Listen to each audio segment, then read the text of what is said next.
ابراهیم علیه السلام چې کله ورته پریوته و، تاسو باقی کسان له خبرې باندې کوي. ابراهیم علیه السلام چې کله ورته پریوته و، دوه کردارونه دوه خلکو ادا کړو، او دا قصه مونږ ډیر بار بار اورو. یو کردار هغه زمونږ استاد مخامخ د باجونه کو د تو تکر کی خلق بیانای. کردار دا و چې هغه ور مړ کی دنیا کې ورل الله عزت ورکو، که زما استاد په کور کې هغه کور جوړې نو مونږ تاسو هغه منه کوونه. دنیا کې ورل الله تعالی عزت ورکو په دې خبره باندې چې هغه د اور د مړ کولو کوشش کړو، او دویم کربوړي کردار ادا کړو، او هغه د اور د بلولو چې لګ نورم تیز شي هغه له الله تعالی په دنیا کې سزا ورکړه. دنیا کې رسوا کو او څومره رسوا کو دومره رسوا کو چې په یو گزار دی اولینی وشتو الله بدر لسل نیکی درکې. زمونږ د معاشري هم دغه مثال دی. هر یو کس هغه د خپل ځان سره سوچ وکي زما په معاشره کې کردار د کربوړي دی او کنه د توتکر کې دی.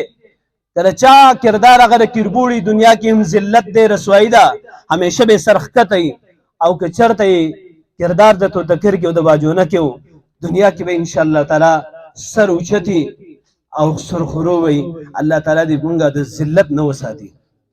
کوشش دې خبره وکړي، تاسو ډیر زیات وخت نه اخلم. کوشش دې خبره وکړي چرته سرته مسائل راځي نو ځان ذلیل نه کوي، کربوړې ځان ترا پیدا وي.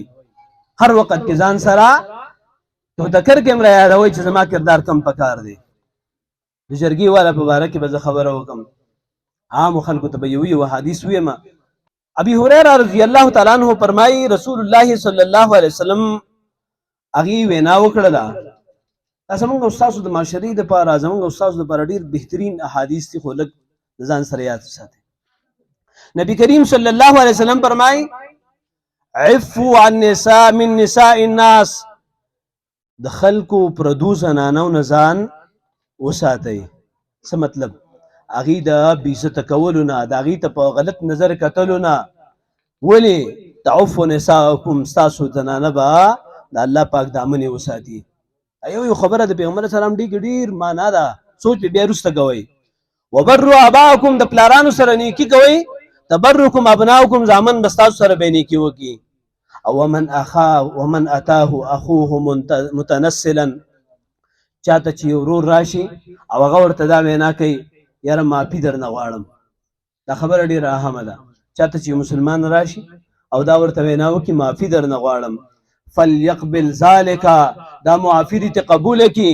نو ته به وایې چې هغه خو زما سره ظلم کړی دی، هغه خو زما دا کړي.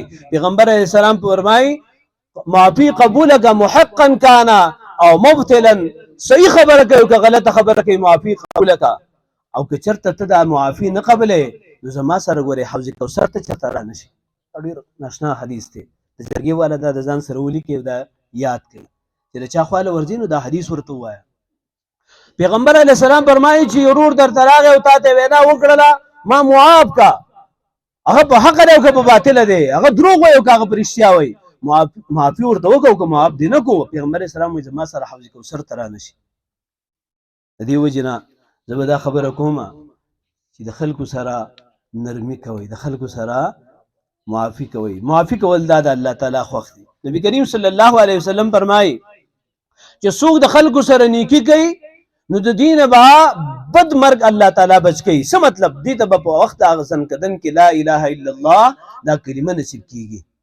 خلق معاف کول، د خلکو سره نرمي کول او ښه سلوک کول، د دې سره د انسان الله تعالی غلط مرګ چې هغه میتة السوء دی د هغې نه الله تعالی بچ کوي. نبی کریم صلی الله علیه وسلم فرمایي عباده ابن صامت رضی الله تعالی عنه راوي دی چې په هغې باندې الله تعالی د خلکو درجې اوچتوي. صحابه یا رسول الله ولې نه ښیې؟ وایي چې څوک در سره جګړه کوي نو ته ورسره صبر وکړه، ته صبر وکړه. څوک در باندې جهالت کوي نو ته په هغې باندې صبر وکړه. وتعفو عمن ظلمک، او څوک چې در باندې ظلم کوي نو هغه معاف کا. او څوک چې در سره صله رحمي کټ کوي نو هغه څه کا، هغې سره صله رحمي وساته.